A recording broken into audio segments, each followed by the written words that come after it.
পালাবদলে 4 মাস পূর্ণ হয়েছে। বিএনপি সহ বাংলাদেশের বিভিন্ন রাজনৈতিক দল ইতিমধ্যে তিতিবিরক্ত হয়ে উঠেছে। তারা চাইছে দ্রুত নির্বাচন। হাসিনা সরকারের পতন হয়েছে 5ই আগস্ট, তারপর 8ই আগস্ট বাংলাদেশে তৈরি হয়েছে অন্তর্বর্তীকালীন সরকার নোবেলজয়ী মোহাম্মদ ইউনূসের নেতৃত্বে। কিন্তু সেই সরকার তো নির্বাচিত সরকার নয়। গণতান্ত্রিক দেশ কিভাবে নির্বাচিত সরকার ছাড়াই পরিচালিত হতে পারে?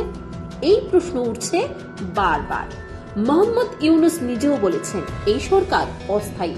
তাহলে কবে হবে বাংলাদেশের সাধারণ নির্বাচন? শীঘ্রই বিদায় নিতে চলেছে ইউনূস সরকার, এমনটাই ইঙ্গিত দিলেন অন্তর্বর্তী সরকারেরই এক উপদেষ্টা। অন্তর্বর্তী সরকারের শিক্ষা ও পরিকল্পনা মন্ত্রকের উপদেষ্টা ওয়াহিদ উদ্দিন মাহমুদও সেই নির্বাচনের ইঙ্গিতই দিলেন।